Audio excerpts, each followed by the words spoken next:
Maraming salamat po sa pagtangkilik ng ating video. Hinihikayat ko po kayong mag-like and subscribe para ma-update kayo sa susunod na nakabanata. Tara at umpisahan na natin. Manager dito, Miss Thornton. Hindi may tago ni Gerald ang gulat na ekspresyon nito habang tinanong niya si Win. Sa isang sulyap lamang sa kanyang pag-ugali, naramdaman niya ang sobrang laking presensya ng babae, at hindi pa niya naramdaman kahit kailan ang isang aura na kasing lakas nito. Bakit? Hindi ba ako mukhang isang general manager para sayo?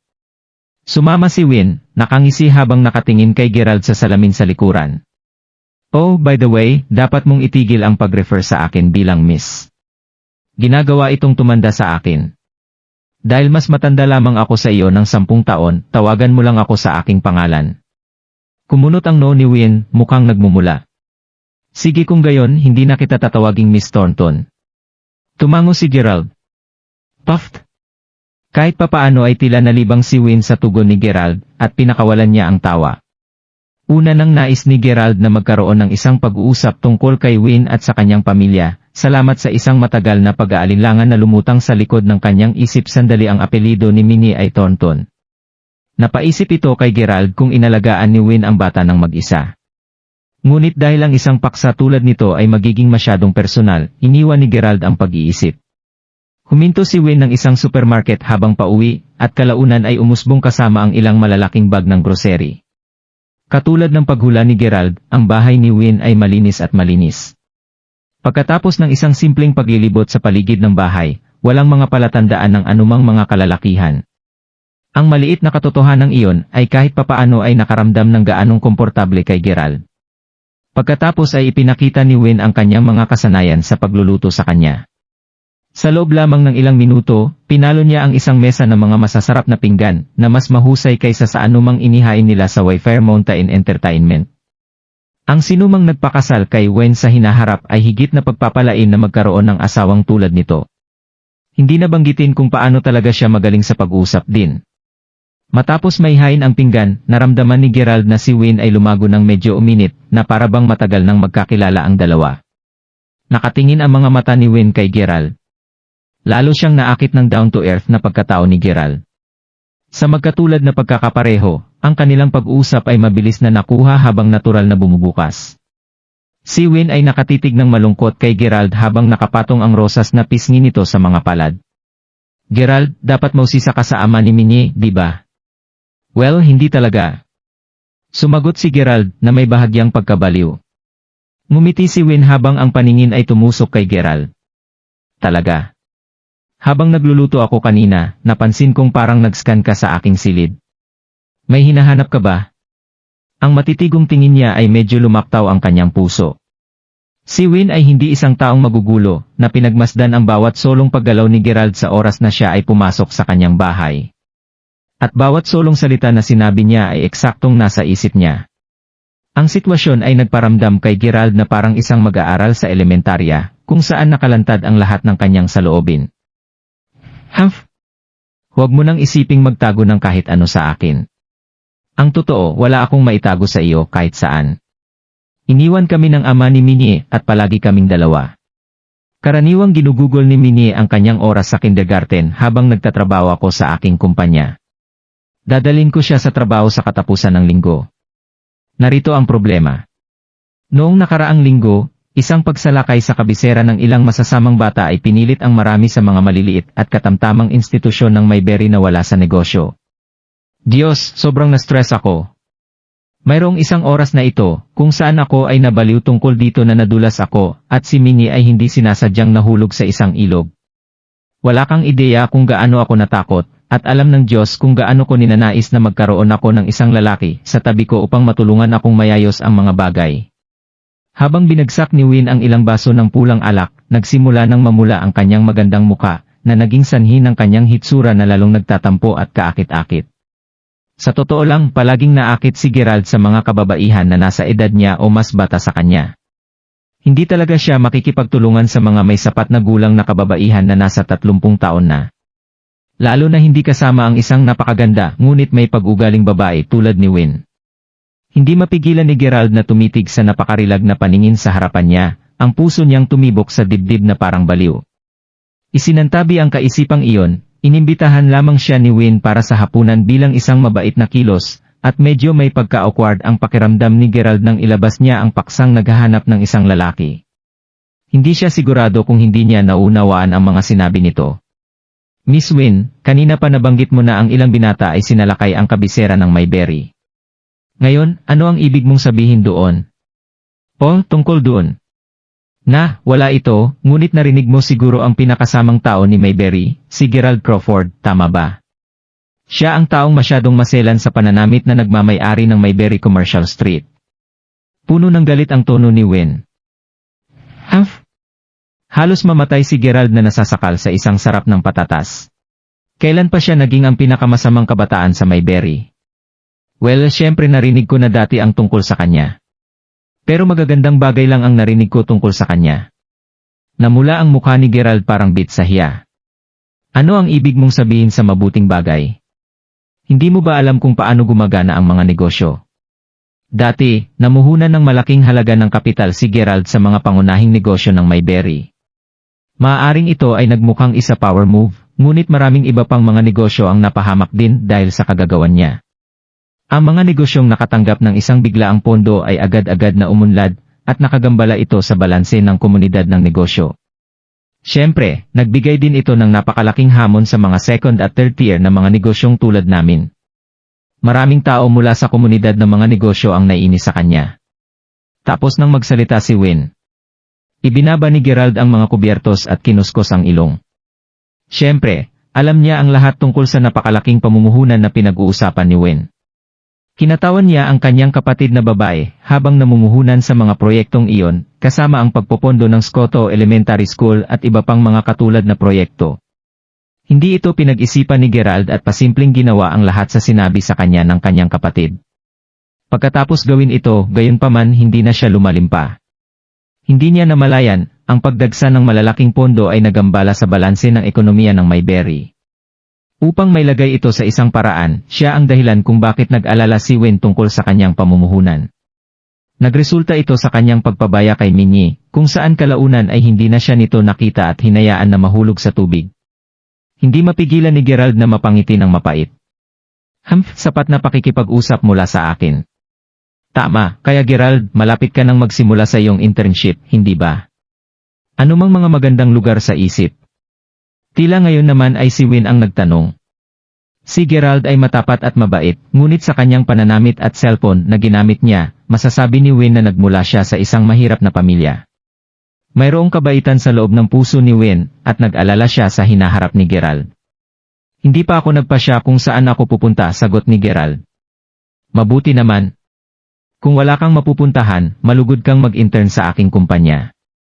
Doblehin ko ang sweldo mo, at kung susundin mo lang ako, ginagarantiyahan ko na makakabili ka ng iyong sariling bahay sa Mayberry sa loob ng 5 taon. Kahit papaano, natukso si Win na itabi si Gerald sa tabi niya. Ang kanilang pag-uusap ay nagambala ni Minnie. Mommy, ano ang kailangan mo kay Tio Gerald upang makabili ng bahay? Hayaan mo lang siyang tumira dito sa amin. Kapag lumaki na ako, magkakaroon ako ng sarili kong bahay, upang makasama ka ni Tio Gerald. Minnie, ano ang pinag-uusapan mo? Paano makakasama ni Mommy si Uncle Gerald? Ang mga mag-asawa lamang ang pinapayagang manirahan, naiintindihan mo? Hindi mapigilan ni Win na ngumiti ng mapait. Oo, naiintindihan ko na ngayon. Ibinaling ni Win ang atensyon kay Gerald, nakita lamang siyang ngumiti ng tahimik. Dapat mong isaalang-alang ang alok, Gerald. Maaaring maliit ang aking kumpanya, ngunit may magandang hinaharap. Tumango si Gerald bilang sagot. Nagtataka siya kung ano ang isipin niya sa kanya sa sandaling matuklasan niya na siya talaga ang Gerald na ginulo ang kumpanya niya. Gayunpaman, sa pag-usap, alam niya na medyo responsable siya sa mga doldrum na kinakaharap ng kumpanya ni Win. Hindi lang ito papansinin ni Gerald. Pinunasan ni Minnie ang kanyang bibig ng napkin. Mommy, busog na ako. Maaari ba akong makakuha ng aking mga laruan mula sa ibaba? Gusto kong sumama sa akin si Tio Gerald. Anong mga laruan? Kung nais mo ng mga bagong laruan, maghihintay ka hanggang bukas. Dadalin ka ni Mommy sa toy store. Hindi, gusto kong sumama sa akin si Tio Gerald. Sa puntong ito, tila nagustuhan ni Minnie si Gerald. Mahigpit na hinawakan ng mga kamay niya ang mga braso ni Gerald na ayaw kumalas. Okay lang, sasamahan ko si Minnie sa toy store. Babantayan ko siya, kaya huwag kang mag-alala. Matapos iyon ay binaba na ni Gerald si Minnie. Habang papunta na sila, idinikit ni Minnie ang sarili sa tabi ni Gerald. Bagaman siya ay kinalugod, napaawa siya ng kaunti. Walang alinlangan na si Wayne ay isang malakas na babae, ngunit gaano man siya katindi, siya ay isang babae pa rin, at si Minnie, isang walang ama na anak. Gusto mong makasama ka ng marami, Minnie? Tanong ni Gerald. Oo. Si Minnie Thornton ay malakas na tumango. Bakit? Iyon ay dahil mabuting tao ka, hindi katulad ng masamang lalaki na patuloy na pumupunta sa aking bahay. Sinaktan niya si Mommy, at kung minsan ay hinahampas niya rin ako. Ha? Nagulat si Gerald sa sinabi ng maliit na batang babae. Sa una, nais lamang niyang malaman ang higit patungkol sa kanilang pamilya, inaasahan na maibigay niya sina Minnie at Wayne ng higit na tulong. Tiyak na hindi niya inaasahan na makakarinig ng ganyan mula kay Minnie. Ang mga masamang tao, ibig sabihin ba ay ang mga pakikipag-ugnay sa lipunan ni Wayne ay komplikado rin. At sino sa kanilang tamang pag-iisip ang bubugbog sa isang bata tulad ni Minnie? Ngayon, sinong babaeng matagumpay sa lipunan ang walang lalaki sa kanyang likuran? Matapos marinig ang tungkol sa kasintahan ni Wayne, nakaramdam ng isang panandali ang pagkabigo si Gerald sa hindi malamang kadahilanan. Nais niyang tulungan si Wayne, hindi lamang dahil maganda siya, ngunit para din sa kanyang anak na si Minnie, ang maliit na batang babae na kunti-kunting nahuhulog ang kanyang loob. Marahil ay dahil sa iniligtas niya ang buhay ni Minnie. Binigyan siya nito ng isang pagkaama, kung saan automatiko niyang nadama ang pakiramdam ng pagmamahal ng ama sa tuwing magkikita sila. Ang mga bagay, gayunpaman, ay tila mas komplikado kaysa sa naunang naisip. Marahil ay hindi kinakailangan ni Wayne ang tulong niya. Tungkol naman sa kanyang pagkabigo, ito ay dahil sa inakala talaga ni Gerald na si Wayne ang ganoong klaseng babae.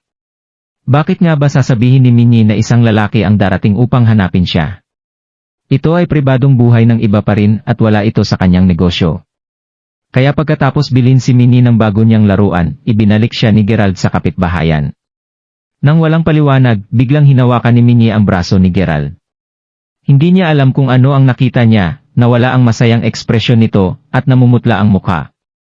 Nakita niya na ang mga mata nito ay nakapako sa isang malaking itim na Mercedes-Benz na nakaparada sa tabi ng daanan. Wala ang kotse kanina. Ano ang problema, Minnie? Gulat na tanong ni Gerald. Tio Gerald, nandito na naman ang masamang tao, at ang sakyan niya iyon. Siya ang tumama sa amin ni Mommy. Nanginginig ang katawan ni Minnie sa takot, at agad siyang nagtago sa likuran ni Gerald. Ha? Bahagyang nagulat si Gerald nang makita niyang walang laman ang sasakyan. Nangangahulugan lamang ito na ang driver ay dapat pumasok sa bahay.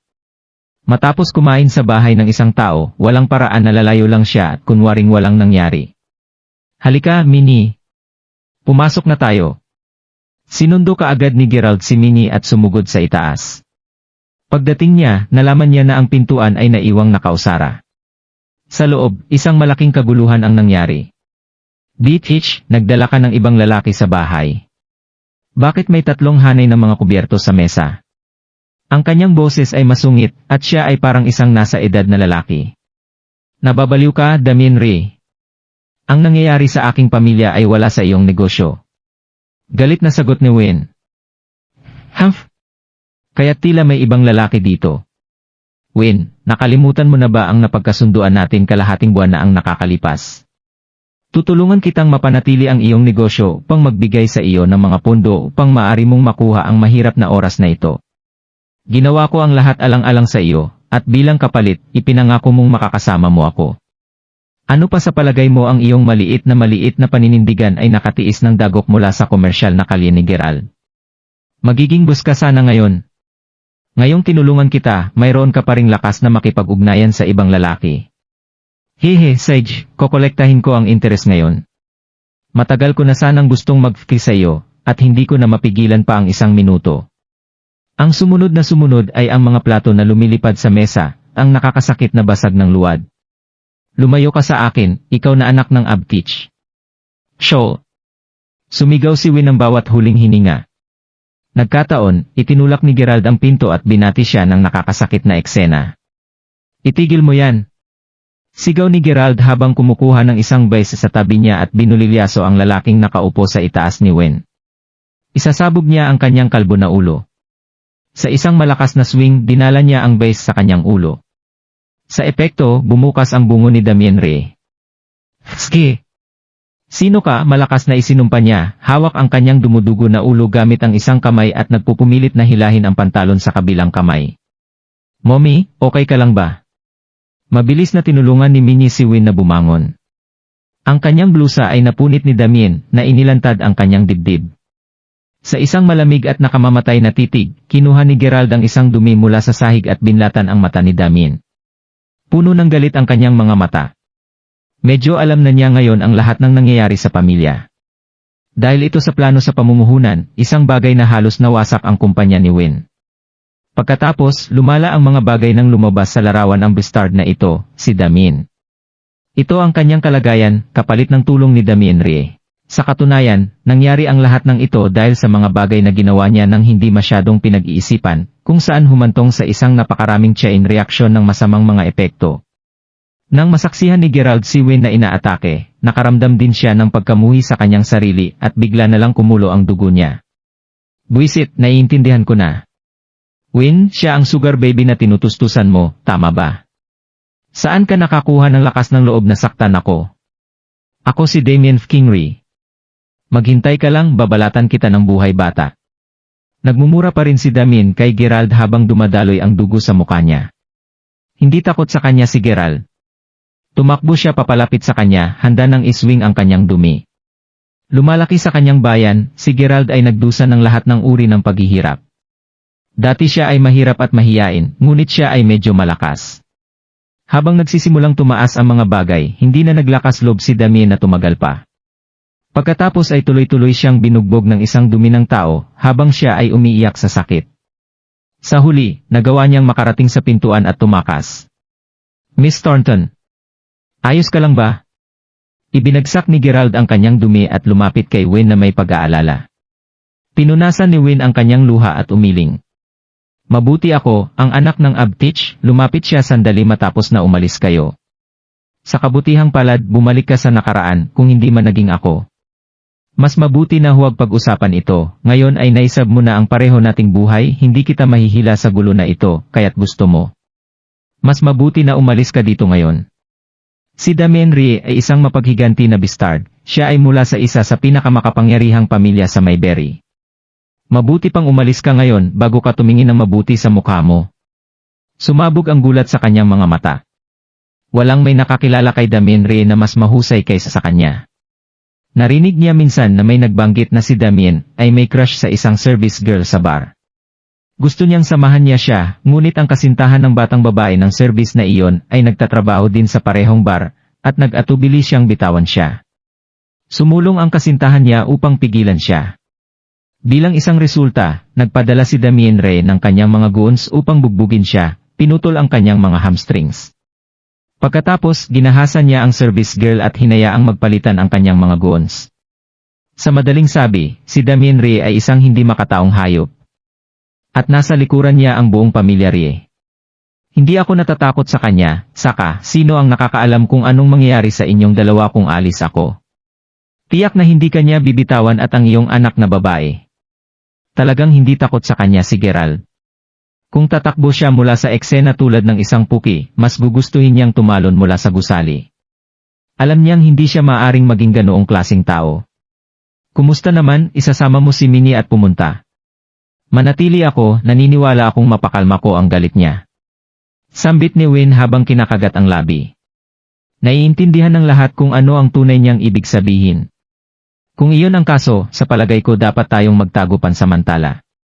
Alam ko ang isang ligtas na lugar, maaari kang sundin ako ni Minnie, kaya pareho kayong hindi mag-alala tungkol kay Damien. Alam ko sa katotohanan na may iba pang mga paraan upang malutas ang bagay na ito.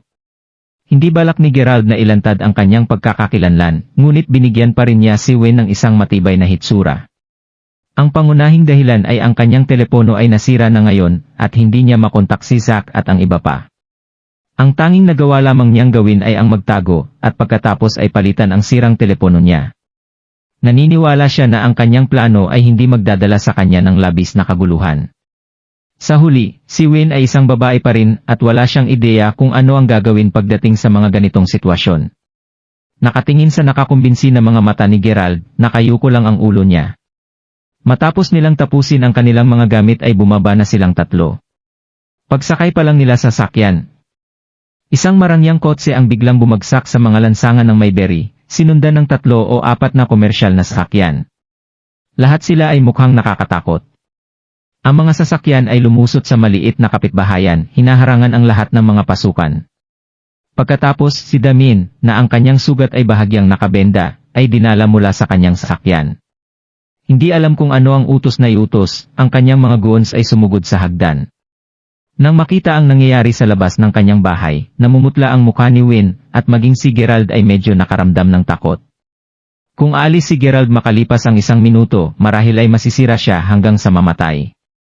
Ito ay tumagal sa kanya ng maraming pagsisikap upang makarating sa kung nasaan siya ngayon, at kung siya ay bagsak sa kamatayan tulad nito nang wala si Zack at ang kaalaman ng iba, siya ay magiging patay na karni. Ituloy mo sir, magmaneho ka. Dalhin mo kami sa mga slum na malapit sa bagong binuo na Scotto Elementary School. Nagmamadaling sabi ni Gerald. Mabilis na tinapakan ng driver ang pedal at tumakas sila sa lugar na pinangyarihan. Tila kinuha ng driver ang tensyon na nangyayari at nais na umalis sa lugar sa lalong madaling panahon. Nagsimula na siyang bumilis. Pagtingin sa bintana ng kotse, nakita ng mga mata ni Damien ang kotse. Nakatayo siya sa ibaba at iniikot ang ulo, habang nakatingin sa direksyon ng taxi. Grabe! Nagtataka ako kung sino ang gumawa ng gulo kay Damien Rie. Sa tingin ko, hindi iyon magtatapos ng maayos para sa taong yun ngayon. Maliwanag na gulat ang driver ng taxi habang nagmamaneho siya. Malinaw na kilala niya si Damien Rie, at narinig na niya ang kanyang pangalan dati. Medyo naguluhan si Gerald. Sino si Damien Rie at saan siya nanggaling? Mas makapangyarihan ba siya kesa kay Flynn Lexington ng Mayberry Commercial Street? Tanong ni Gerald sa driver. Matapos masilip ang likod ng sasakyan, parang hindi sinundan sila ni Damien. Bumuntong hininga si Gerald. Paano ko ilalagay ito? Si Flynn Lexington ay talagang isang malakas na figura sa Mayberry, nasa likuran niya ang buong Mayberry International Inc. Para kay Damien Rie, siya ay mula sa pamilyang Rie, isa sa pinakamayamang pamilya sa Mayberry. Siya ang pinsan ni Henry Rie, ang dating pinuno ng Rie Group. Bagaman ang Mayberry International Inc. ay ang una, ito ay isang banyagang kumpanya na naitatag sa Mayberry sa loob ng mahigit 10 taon lamang. Sa kabilang banda, iba ang Rie Group. Narito na sa loob ng 40 taon, at ang Ries, isang lokal na pamilya ng mafia, ay may malalim na pinagmulan dito sa Mayberry. Gaano man kalakas ang Mayberry International Inc., hindi pa rin sila kilalang tao sa lupaing ito. Gayunpaman, ang Rie Group at Mayberry International ay tila maayos na nakakasama. Ang driver ay tulad ng isang chatterbox na hindi titigil sa pagsasalita sa sandaling mabuka ang kanyang bibig. Habang ipinakilala ng driver sa kanya ang Ries, sinimulan ni Gerald na alalahanin ang kanyang mga nakaraang alaala, lalo na tungkol kay Henry Rie. Naalala niya na minsan ay nagkaroon siya ng isang maikling pakikipagtagpo sa mga Ries dati. Ngunit kailan iyon? Bakit parehong nawala sina Chad at Danny Sanders mula kay Mayberry? Ano ang napaiyak ni Alice na hindi siya naglakas loob na lumabas ng kanyang dormitory? Sa huli, kahit na ang kanyang mga magulang ay walang magawa, at kailangan nilang humingi ng tulong kay Zack Liley upang malutas ang isyu. Naalala niya habang kumakain sila sa Royal Dragon Villa, ang pangalawang henerasyong anak na lalaki ni Henry Rie na si William Rie, nanligaw kina Alice at Jesslyn habang lasing. Pagkatapos, inutusan ni Danny ang kanyang mga tao na turuan si William ng isang aralin na humantong sa pagganti ng pamilya Rie. Hindi siya humingi ng tulong kay Luke. Sa halip, si Zack ang humakbang upang mamagitan ang bagay na kinasahangkutan nina Alice at Jesslyn. Pinakawalan sila ng Ries.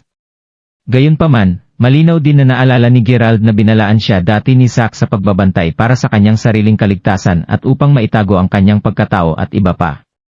Walang duda na ang Mayberry International Inc.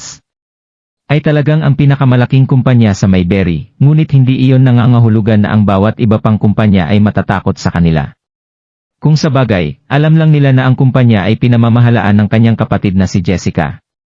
Hindi nila namalayan ang nakakatakot na nakaraan ni Jessica, kaya't ang mga lokal na mafia sa ilalim ng lupa ay hindi natatakot sa kanya. Hindi nila pinalampas ang pagkakataong gumamit ng mga taktika upang masabotahe ang kumpanya. Halimbawa, sina Gerald at Mila Smith ay minsang kinidnap, at walang pagpipilian si Zack kundi direktang tumawag sa telepono kay Henry Reyes, na nagmamakaawa na palayain na sila. Alam niyang wala sa kabutihan si Henry Reyes. Ito ay medyo halata kung gaano mapanganib ang mga Reyes sa mga mata ni Zack Lyle. Ito ay naka-out na si Damien Reyes ay pinsan ni Henry Reyes, na nagpatunay kung gaano kalakas ang Reyes. Habang nakaupo siya sa sasakyan, hindi mapigilan ni Gerald na pag-isipan ang bagay. Hindi siya natatakot na makahanap ng gulo. Pinakamasamang kaso, hingi siya ng tulong kay Jessica at umasa sa lakas na hawak ng pamilya upang malutas ang isyu. Pagkatapos ng lahat, gaano man kalakas ang mga Reyes, madali pa rin silang madurog ng mga Crawfords sa pamagitan lamang ng kanilang mga daliri. Ang magagawa ngayon ni Gerald ay ang pag-ayos ng kanyang telepono at makipag-ugnay kay Zack Lyle. Dinala ni na Gerald sina Wayne at Minnie kung saan nakatira sina Quetta Smith at ang iba pa. Napakalayo ng lugar. Napakalayo na hindi masusubaybayan sila ng Damien dito sandali.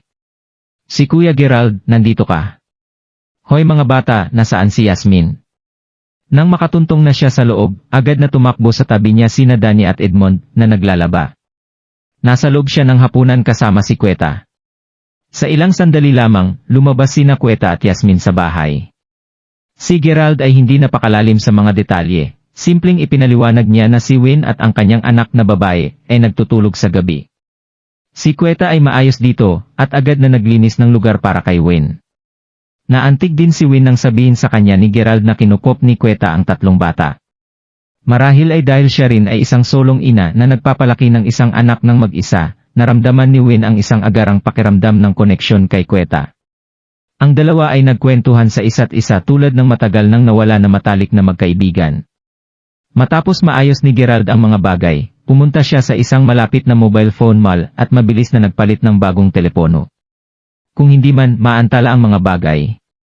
Napakalaki ng standalone mobile phone mall at maraming uri ng mga kilalang tatak ng mobile phone ang magagamit. Maraming tao sa mall. Naglakad-lakad si Gerald, hindi alam kung anong brand ang bibilhin. Kailangan lang niya ng isang matibay na cellphone. May minamata siyang isang modelo. Napakaganda ng kalidad nito at may presyo na $2,830.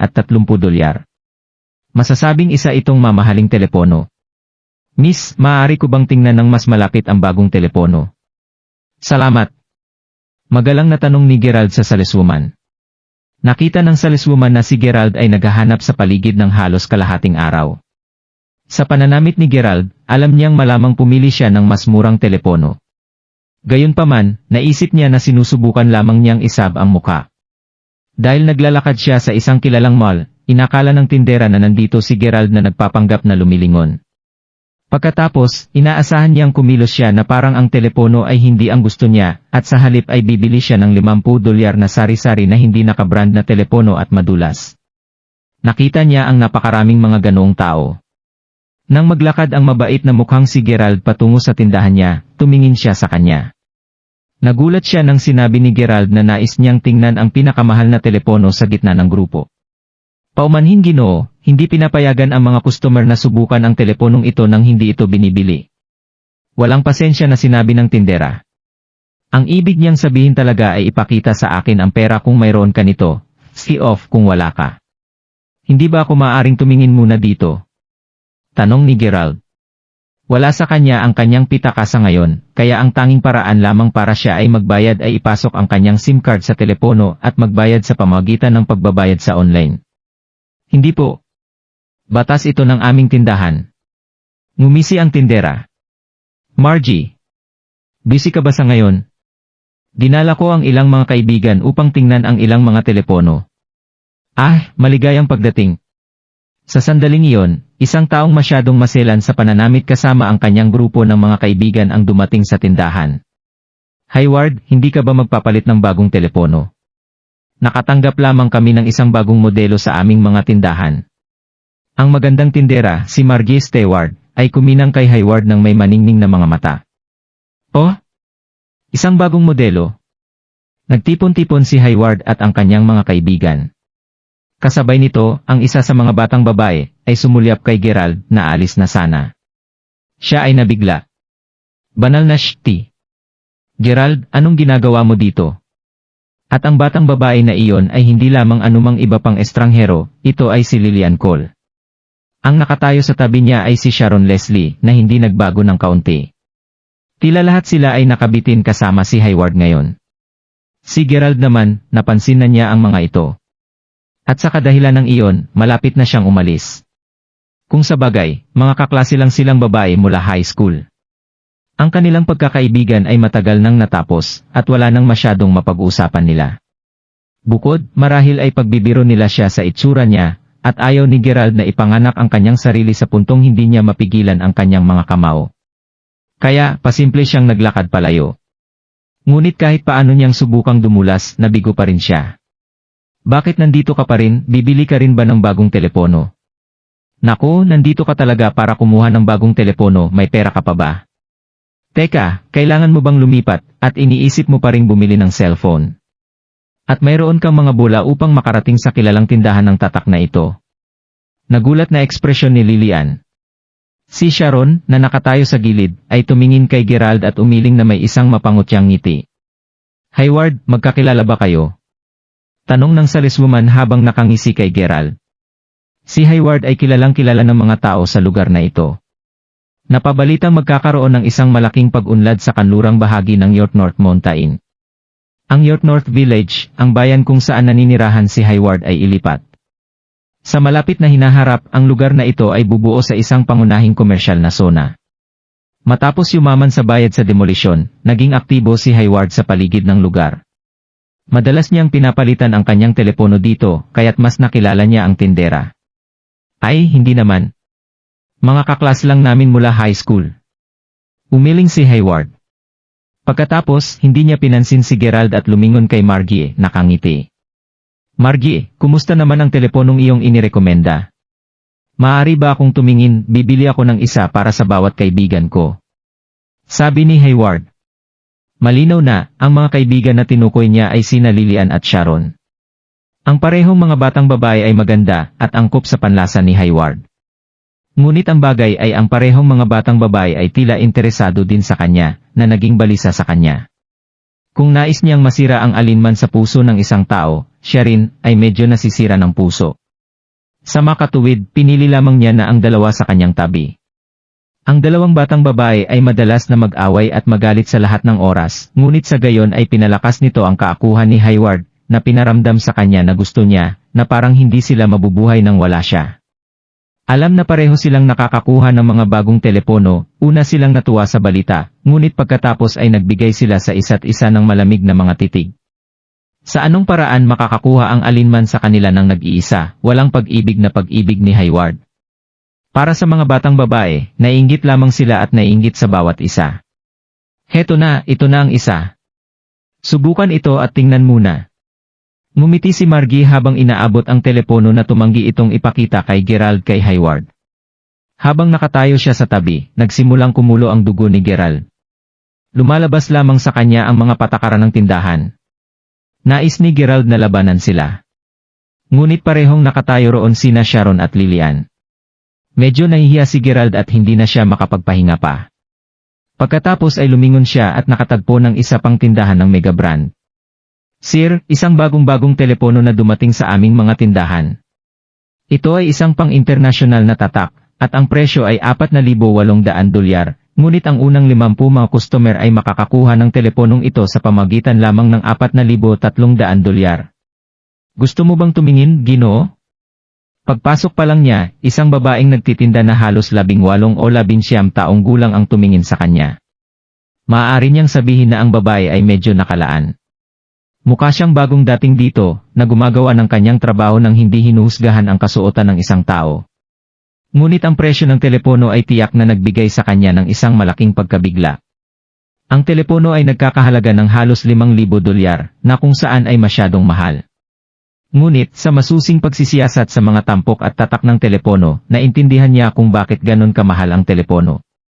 Alingaungaw na maraming mga politiko at mga kapitan ng militar ang gumamit ng ganitong uri ng telepono. Ang mga pagpapaandar ng teleponong ito ay napakalakas, at ang kalidad ay maaasahan. Maaari rin itong maitago ng maayos ang pribasi ng gumagamit. Ito ay mas mahusay kaysa sa $2,830 na telepono. Sir, ito ang pinakamahal na modelo sa aming tindahan na may mga pro feature. Maaari mo ring tingnan ito, ang presyo ay nagsisimula sa $1,030 lamang. Akala ng tindera na kinilabutan niya si Gerald habang mukhang nakatulala. Sino ang hindi mabibigla ng isang telepono na may tag na presyo ng $5,000? Karamihan sa mga ordinaryong tao ay hindi kayang bayaran, kaya't dali-dali siyang magrekomenda ng iba pa. Para sa isang megastore na may ganitong teleponong malaki ang tatak, naging normal para sa kanila na ibenta ang pinakamurang telepono na may $1,000 bilang panimulang presyo.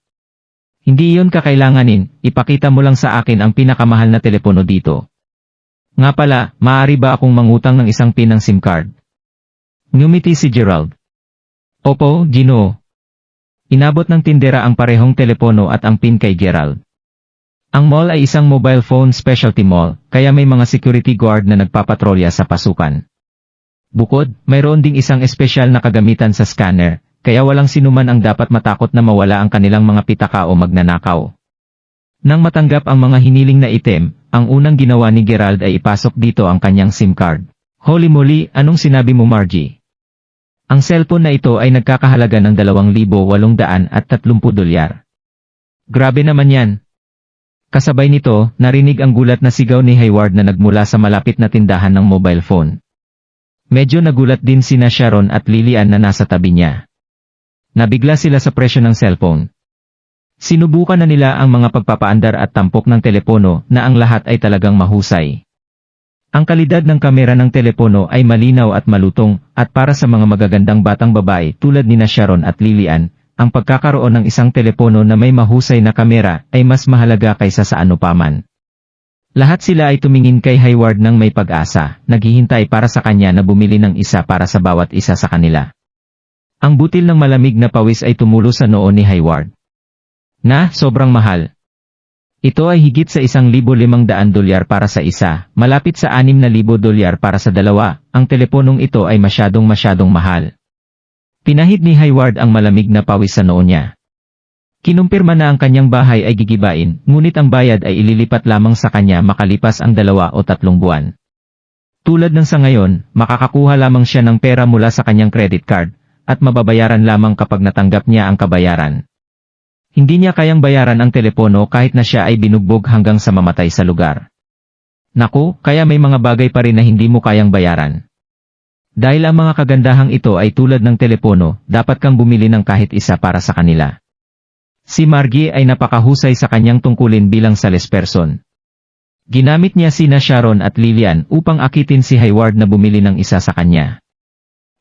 Baka hindi ngayon, susunod na lang tayo. Halika, pumunta tayo sa ibang lugar. Dinala niya sina Sharon at Lillian sa ibang lugar. Naiwan si Margie na nabigo. Tumagal ito ng labis na pagsisikap upang akitin si Hayward sa kanyang tindahan, ngunit nagawa pa rin niyang lumayo. Agad siyang sumunod sa likuran ng pangkat. Hayward, bakit wala kang pagtingin sa tindahan na ito? Ang mga ito ay isang kilalang tatak din, at kahit bumili ka ng kanilang pinakamababang modelo, ang telepono ay makakakuha ng pansin ng maraming tao. Nagsalita si Lillian. Aba, tingnan natin kung ganun. Ang pinakamababang end ay nagsisimula sa $1,000. Lumapit si Hayward sa tindahan at nahulog ang kanyang panga nang makita ang presyo ng telepono. Hindi man sabihing mayroong isang pang-promosyong kaganapan para sa $5,000 na telepono. Hindi niya maitago ang kanyang pagkabigla sa oras na ito at sinabi niya, bakit hindi tayo pumunta sa ibang lugar? Sina Sharon at Lillian ay parehong nabigo muli. Ang $1,000 para sa isang telepono ay talagang mahal, ngunit makatanggap siya ng isang malaking halaga ng pera sa sandaling ang kanyang bahay ay nawasak para sa pagpapaunlad. Ang paggastos ng kaunting pera sa kanila ay hindi makakasakit, di ba? Hindi tulad ng hinihiling nila sa kanya na bilhan sila ng $5,000 na telepono. Nang magmamakaawa na si Lillian kay Hayward, may nahuli siya sa gilid ng kanyang mga mata. Nagkataon lang na nakita niya si Gerald na nagpapasok ng kanyang SIM card sa isang telepono. Holy moly! Gerald, para kang aswang na hindi titigil sa pagsunod sa amin sa paligid, Bukod, nasuri mo ba ang tatak ng telepono na iyong binibili?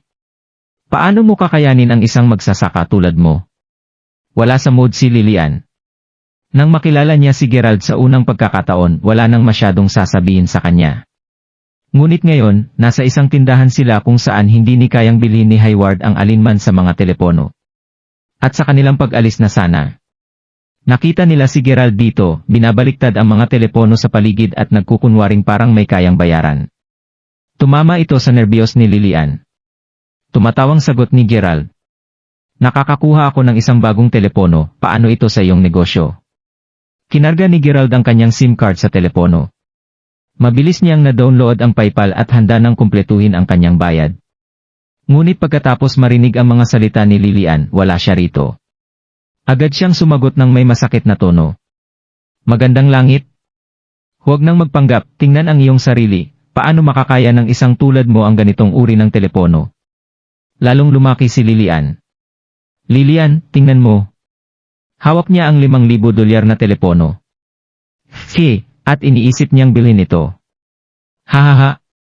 Sa puntong iyon, naramdaman ni Hayward na higit na guminhawa ang pakiramdam dahil hindi niya kayang bayaran ang telepono. Nandoon si Gerald sa mukha mismo, upang pumalit bilang punching bag. Si Sharon din ay nakatingin kay Gerald habang kumakunot ang kanyang mga mata. Sino ang mag-akalang napakagaling umarte ni Gerald? Haha, kung hindi natin siya nakita ngayon, sa malamang ay tumigil siya sa bawat tindahan ng cellphone at pagkatapos ay magpapanggap na bibilin niya ito. Alam ko ng tama at pagkatapos ay magtatapos siya sa hindi pagbili nito. Napakaraming nakita kong artista tulad niya. Nagsalit-salitan ang dalawang alaga na asarin si Gerald. Sana maging mas matino ka, Gerald. Mas mahirap ang pamilya mo sa kahit sino, at sa hinaharap magsisimula ka sa mas mababang punto kaysa sa iba. Kahit na si Hayward, natatanggap ng kabayaran mula sa demolisyon ng kanyang bahay, ay walang lakas ng loob na bumili ng alinman sa mga cellphone na ito, at iniisip mo pa rin na bumili ng isa. Tigilan mo na ang pagpapanggap, sabi ni Sharon.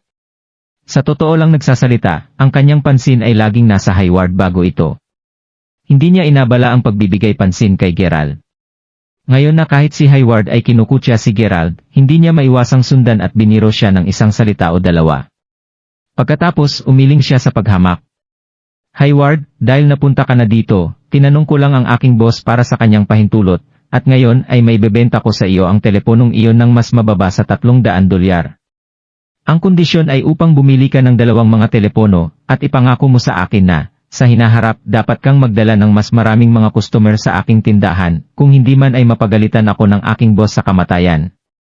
Si Margie ay lumabas mula sa kung saan upang kumbinsihin si Hayward na bumili ng kanyang telepono. Talagang mahusay siya sa paglulunsad ng kanyang mga produkto, at ang mga hindi alam ay mag-iisip na siya ay nagdusa ng isang malaking pagkawala. Sina Lilian at Sharon ay parehong kumbinsido sa kanyang mga kasanayan sa marketing. Nagkamali si Hayward, ngunit ang pagkakamali ay isa pang pagkakamali dahil maaari lamang niyang baguhin ang paksa. Hawakan mo lang sandali, Margie. Hindi ako mayaman, ngunit ang totoong mayaman ay ang taong masyadong maselan sa pananamit dito. Bibili na sana siya ng isang $5,000 na telepono, kaya bakit hindi mo siya akitin sa halip na ako? Nagmamadaling inilipat ni Hayward ang paksa kay Gerald. Ha? Siya? 2 beses kong smack ang aking sarili sa publiko kung makakaya niya, ha. Nang makita ni Margie na ang tao ay si Gerald, tumawa siya ng napakalakas nang umuso pa siya. Hoy, Hayward, huwag baguhin ang paksa at pumunta sa aking tindahan upang suriin ito. Miss, hindi mo lang basta makapagbarge at agawin ang aming mga customer, labag sa mga patakaran ng aming tindahan. Kinakabahan na sabi ng batang sales girl. Oh, dapat bago ka dito, tama ba ako? Lahat ng tao sa mall na ito ay kilala ako, bakit hindi ka lumibot at tanungin kung sino ako? Kung maglakas loob ka na makipag-usap sa akin ng ganoon ulit, kukuha ako ng isang tao upang ihiwa ang iyong maliit na mukha pagkatapos ng trabaho, mas mabuti kang mag-ingat. Hindi na nagsalita ang sales girl. Miss, maaari mo ba akong kumuha ng isa pang balot ng mabuti, binibili ko ang 2 sa kanila. Tinanggal ni Gerald ang kanilang panunuya. Sinabi niya sa sales girl. Bakit? Dahil napag-isipan lang ni Gerald na parang oras na din para palitan ni Kweta ang kanyang dating telepono. Dahil bibili siya ng isa, baka bumili pa siya para sa kanya. Banal na shti. Narinig niyo ba yan? Bumibili siya ng 2. Ha. Narinig ito, tumawa ang karamihan. Si Margie ay tumingin kay Gerald na may pagkamangha, nagtataka siya kung saan nagmula ang idong ito, at naniniwala siyang nagbibiro sa kanila. Sineryoso ng sales girl ang kanyang mga salita at nagdala ng isa pang parehong telepono para kay Gerald. Ginamit ni Gerald ang kanyang telepono at nascan ang kode ng pagbabayad, na pagkatapos ay sinundan ng tunog na ding. Matagumpay ang transaksyon. 8,740 dolyar na nabawas mula sa PayPal account. Banal na shit. Ano? Ang prompt ng abiso ay malutong sa kanilang tainga. Natigilan ang karamihan. Lalo na si Hayward, na tumatawa ng labis na sumakit ang kanyang tiyan noong isang segundo. Nakayuko pa nga siya mula sa tawa ng tawa, at pagkarinig ng prompt ng abiso, agad na pinahid ang ngiti niya. Napatingin siya kay Gerald, gulat na gulat. Ang mga panga ni Lilian at Sharon ay nahulog sa lupa. Medyo nanginginig ang kanilang hininga sa sandaling iyon. Bumaba ang tingin nila kay Gerald, ngunit hindi sumagi sa kanilang isipan na ang isang tulad niya ay makakabili ng dalawa sa pinakamahal na telepono nang hindi na kinakailangang mag-isip ng 2 beses. Saan nakuha ni Gerald ang napakaraming pera? Nagulat din si Margie, at naramdaman niyang nag-apoy na ang pisngi nito bago pa niya sinampal ang sarili. Gerald, saan mo nakuha ang ganoong karaming pera? Kinuha ni Gerald ang telepono at aalis na sana. Hinawakan ni Lilian ang braso ni Gerald. Demon. Bilang mga guro, ang kanilang suweldo ay 750 hanggang 900 dolyar lamang bawat buwan, at nasaksihan lamang nila ang paggastos ni Gerald ng kanilang isang taong halaga ng suweldo sa 2 mga cellphone. Hindi nakakapaniwala. Nanalo ba siya sa loto? At magkano ang kanyang napanalo? Kitang-kita na ito ang iniisip ni Lilian at Sharon. Sabik sila at nais na malamang ang kasagutan. Hindi mahalaga sa kanila kung ninakaw ang pera. Inaasahan lang nila na hindi siya nanalo sa loto. Kung hindi man, hindi nila matatanggap iyon. Mayroon akong mga bagay na dapat gawin, mauuna na ako umalis. Hindi pinansin ni Gerald ang kanilang mga katanungan dahil hindi siya obligadong sagutin ang mga ito. Tumalikod siya at lumayo, naiwan ang mga tao na nakatitig at nanlaki ang mga mata at nakanganga. Sa sandaling paglabas niya ng pintuan, tinawagan kaagad ni Gerald si Zach Lyle dala ang kanyang bagong cellphone. Sinabi niya sa kanya ang hirap na kinakaharap niya at mahusay kung darating siya at susunduin siya. Ipapaliwanag pa niya ang bagay sa sandaling magkita sila, makahanap sila ng mga paraan upang malutas ito sa lalong madaling panahon. Nagulat si Zach nang marinig ang balita. Kailangan niyang kumilos kaagad. Tumayo si Gerald at pinadalhan siya ng kinalalagyan. Pagkatapos, bumalik siya sa bahay ni Queta. Paglalakad niya palipas ng pasukan ng Scotto Elementary School. Bigla siyang tumigil sa paglalakad.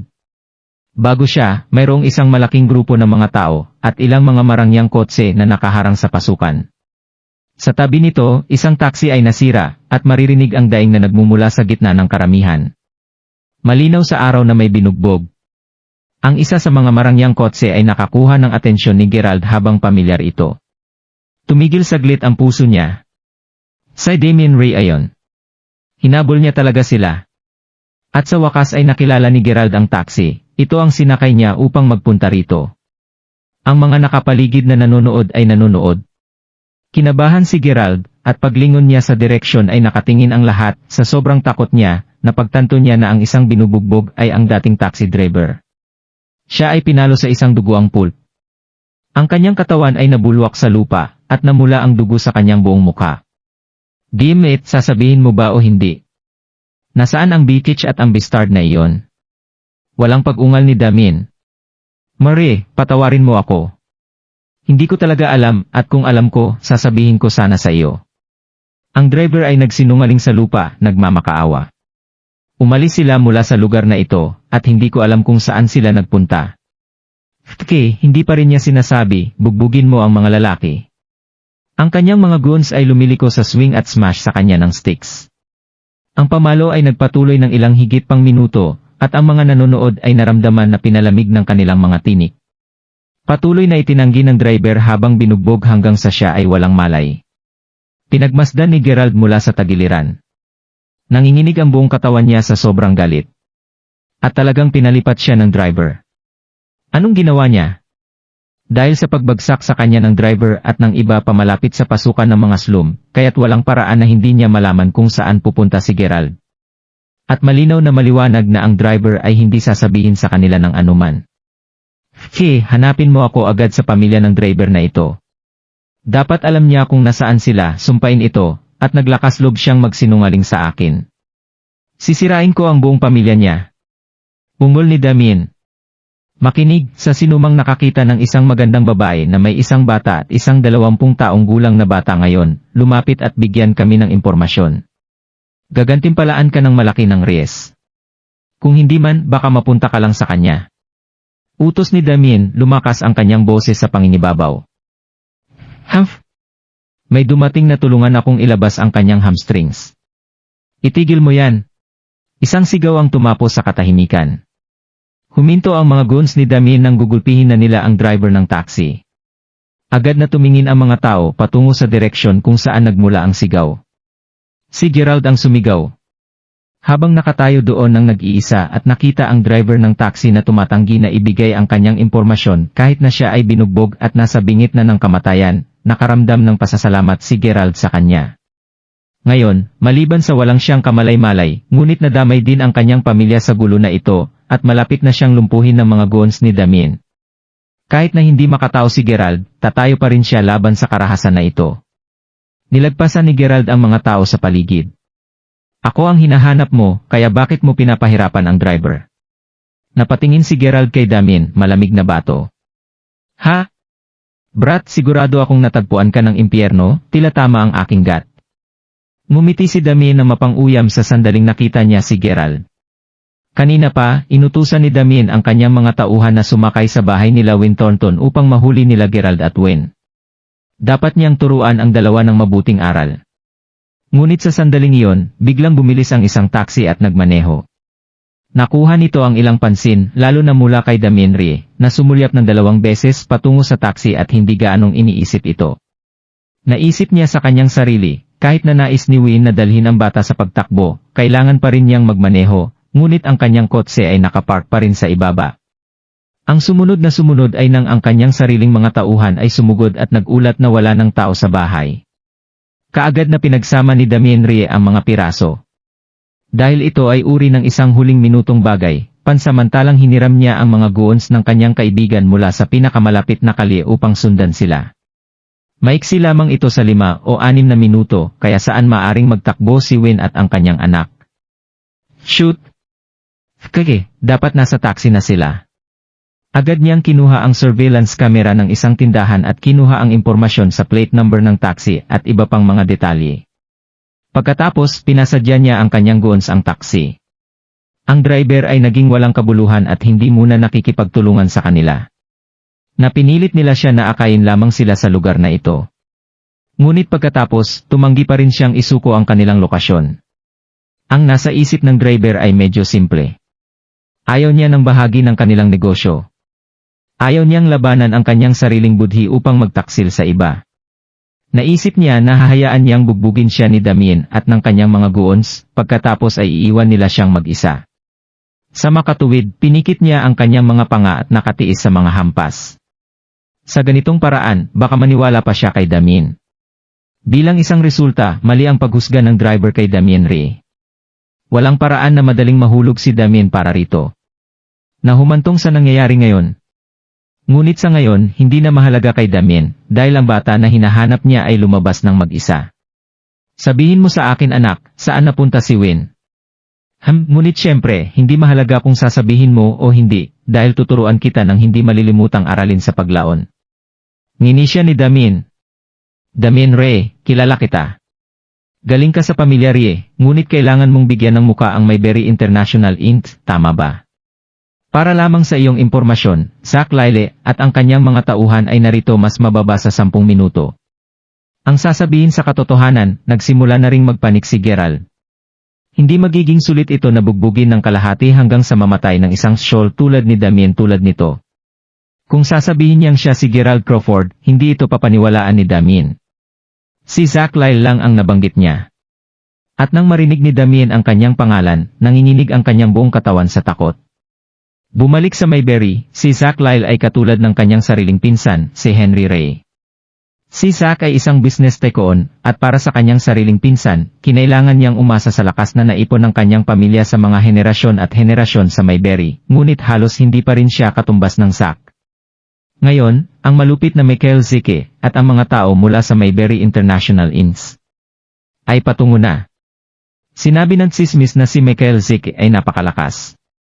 Sa makatuwid, ito ay magiging kasinungalingan para sa isang aset tulad ni Damien na nanirahan sa ilalim ng anino ng kanyang pinsan, na hindi matakot kapag narinig niya ang kanilang mga pangalan. Boss, huwag makinig sa batang ito. Bakit makakarating si Merlyle sa isang lugar na tulad nito? Kaagad, sinubukan siyang akitin ng isa sa kanyang mga tauhan. Crap, syempre alam ko yun. Isinumpa ni Damien. Bastard, sinubukan mong takutin ako kay Merlyle. Nakita ko ang ganitong uri ng daya ng maraming beses. Mamatay ka. Humayo ka at kunin mo siya. Galit na kinaway ni Damien ang kanyang kamay. Ang kanyang pangkat na mga tanod ay sumugod kay Gerald. Lalo pang nakakatakot ang eksena sa mga nakapaligid na manunood. Naku, ang batang ito ay malamang na mapunta sa mas masahol pa kaysa sa driver sa oras na ito. Tama. Natakot yata siya at hindi na alam ang kanyang gagawin, kaya sinabi niya ang pangalan ni Zach Lyle. Ngunit bakit hindi niya sinabi na siya si Gerald Crawford? Ang mga kabataan talaga sa panahong ito, ang hilig nila sa gulo. Hindi ba nila alam na may ilang mga tao na hindi nila pwedeng lokohin? Napailing ang mga nanonood sa paligid at nagbuntong hininga. Ngunit wala sa kanila ang naglakas loob na lumabas at lumaban para sa hustisya. Ni hindi man sila nagkaroon ng lakas loob na i-video ang buong eksena kapag nandoon ang walang awan na si Damien Ray. Si Gerald ay pinipigilan ng ilang mga bodyguard. Hahaha, hawakan mo ng mahigpit ang ulo niya. Ipupupok ko to sa ulo niya hanggang sa mabasag ang bungo niya. Kinuha ni Damien ang isang stick. Itinaas niya ang kahoy ng paitaas, handang mag-swing at basagin. Buzz! Biglang higit sa 30 mga luho na kotse ang dumating. Isang kotse ang kumuha ng isang matalas na preno at isinalang ang buntot nito ng diretso sa mga nanonood. Pagkatapos, isang pangkat na mga itim na angkop na tanod ay bumaba mula sa mga kotse. Napakatensi ng kapaligiran.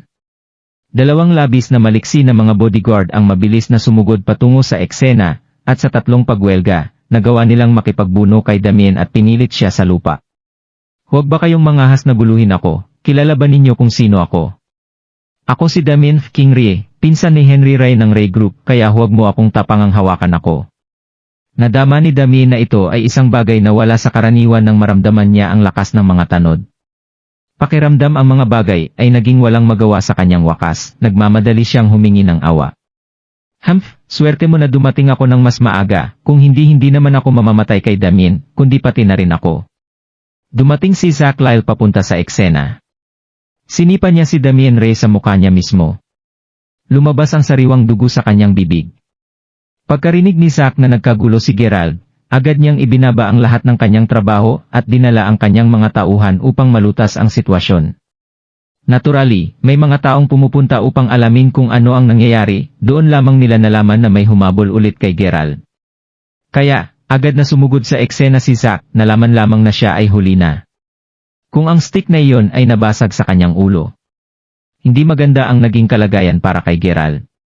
Kahit na si Damien ay nagmula sa pamilya Rie, kapwa sina Zach Lyle at Damien Rie ay hindi rin makakaligtas sa mga kahinatnan din ang bilang lamang ng mga tao sa Amerika ang nakakaalam tungkol sa lakas ng Crawfords, at isa sa kanila si Zach. Sinungaling kung sinabi niyang hindi siya takot sa kanila. Mark Crawford, ayos ka lang ba? Matapos bugbugin si Damien Rie, tinulungan ni Zach si Gerald ng malumanay. Ano? Merlyle, siya si Crawford. Ang Crawford ng Mayberry. Nagpanik si Damien. Naguluhan din siya. Nagulat siya na pupunta pa si Zach dito, at mas nagulat ng si Gerald talaga si Gerald Crawford. Weh! Paano mo hindi makilala si Gerald Crawford ng pamilyang Crawford? Bang? Bago pa siya matapos sa pagsasalita, kinuha ni Zach ang stick sa lupa at binasag ito patungo sa ulo ni Damien. Napakalakas ng swing hanggang sa puntong halos maputi ang mga mata ni Damien. Merlyle, mangyaring ako ang pinsan ni Henry Rie, maaari mo bang bigyan siya ng ilang muka at iligtas mo ako? Ipagkait mo.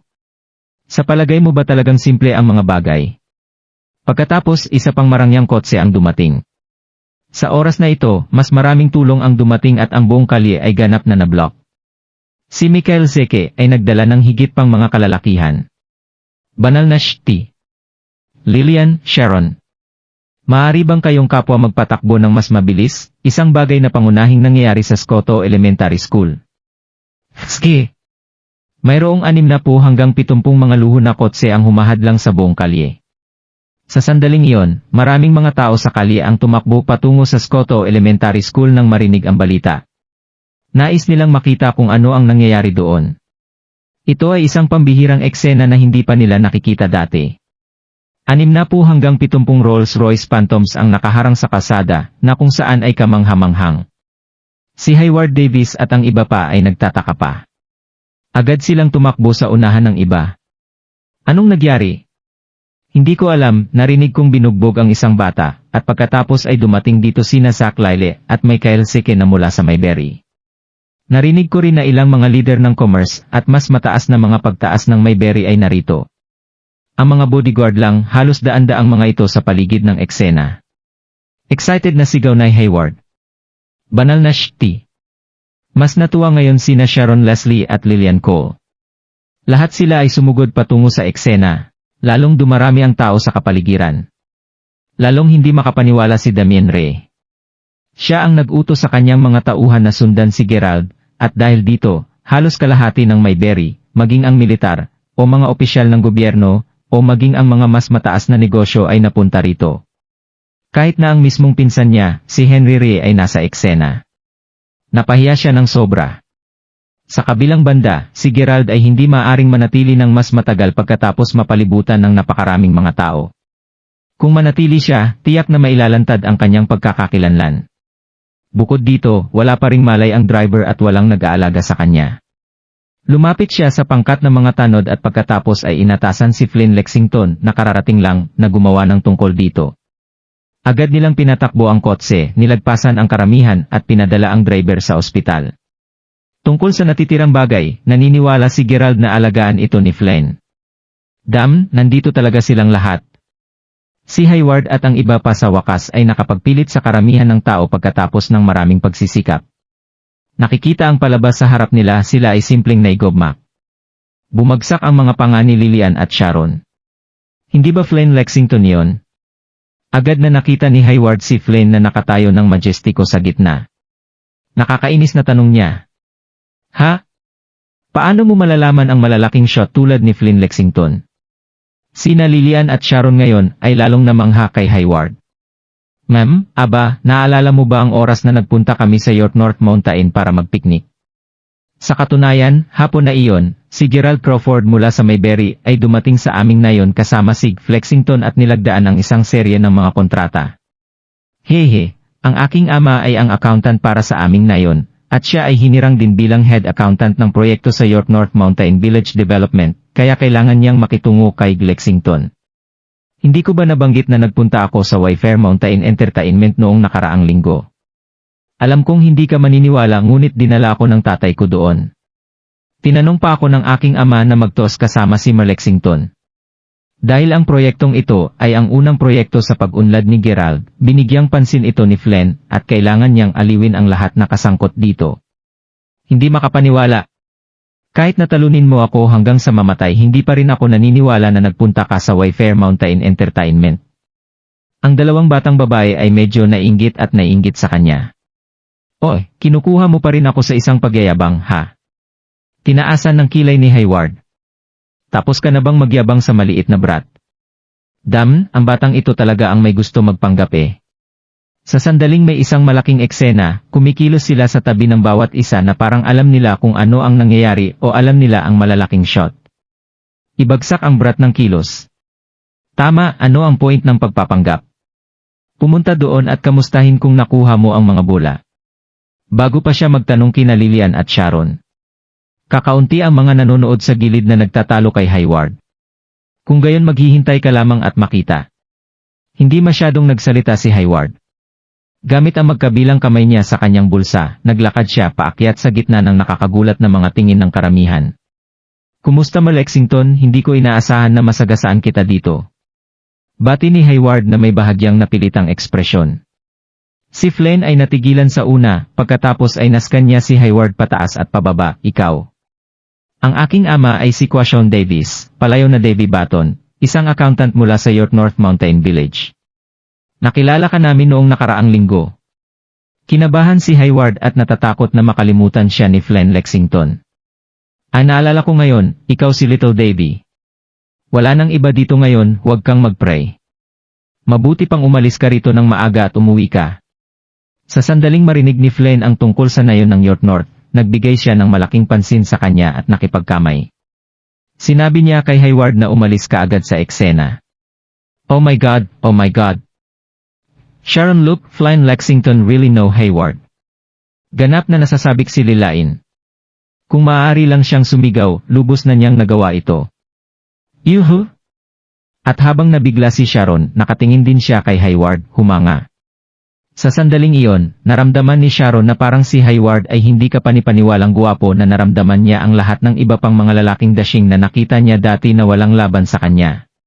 Bumalik si Hayward sa grupo ng mga tao, habang nagagalak at tinignan siya ng mga tao, habang manghang-mangha.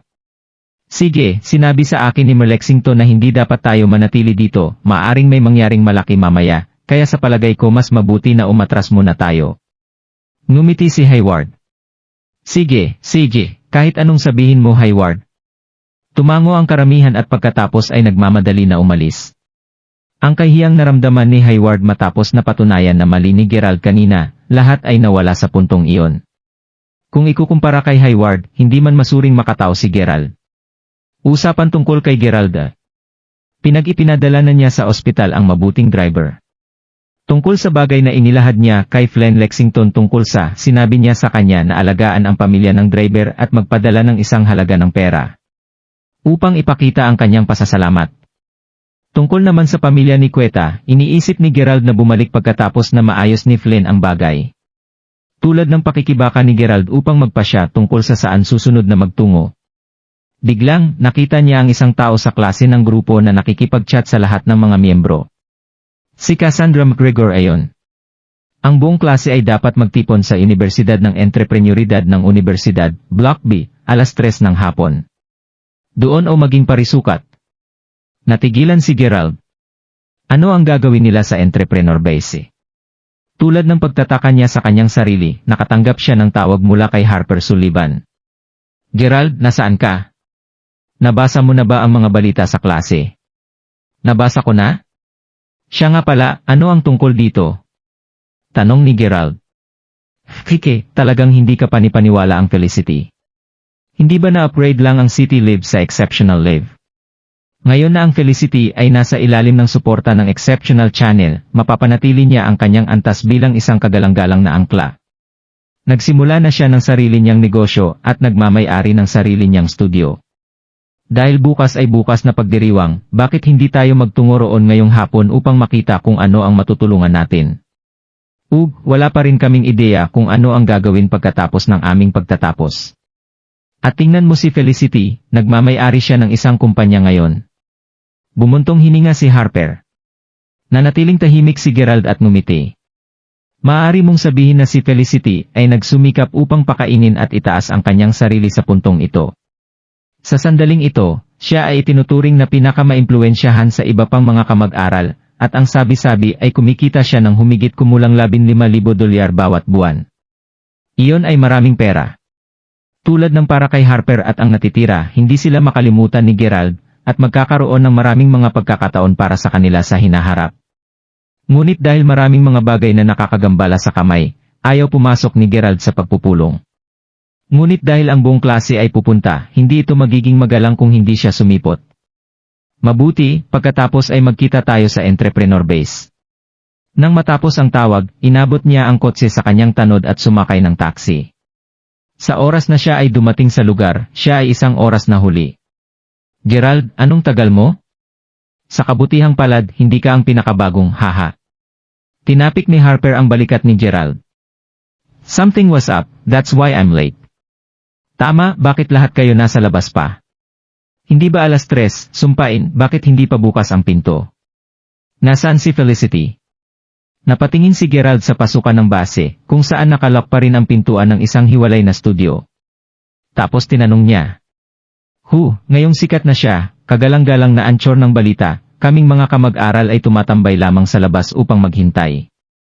Hinihintay pa rin namin ang pagdating ni Felicity. Maasim na puna ni Harper. Lahat sila ay mula sa iisang klase at may parehong panimulang punto, ngunit si Felicity ay naging isang tanyag na kumita sa internet sa magdamag na ikinainggit ng iba pang mga kamag-aral. Narito na si Felicity. Biglang sumigaw ang isa sa mga kaklase. Pagkatapos, nakita si Felicity na lumabas mula sa isang Ferrari sports car. Ang ilang mga batang lalaki na nagpapalibot sa paligid ay agad na nagtipon sa kanya upang kunan ng litrato. Inaasahan din nilang makakuha ng pagkakataong batiin siya. Sa huli, hindi man lang nag-abala si Felicity. Sa kanyang mga shade at protection ng kanyang mga bodyguard, diretso siyang naglakad patungo sa Entrepreneur Base. Habang nakatingin kay Felicity, na hindi katulad ng dati, medyo pumitik ang kanyang mga mata. Kung nagustuhan mo ang mga ganitong video, huwag mong kalimutan mag-like and subscribe. Panoorin mo na rin ang mga naunang kabanata para lalong maubos ang oras mo.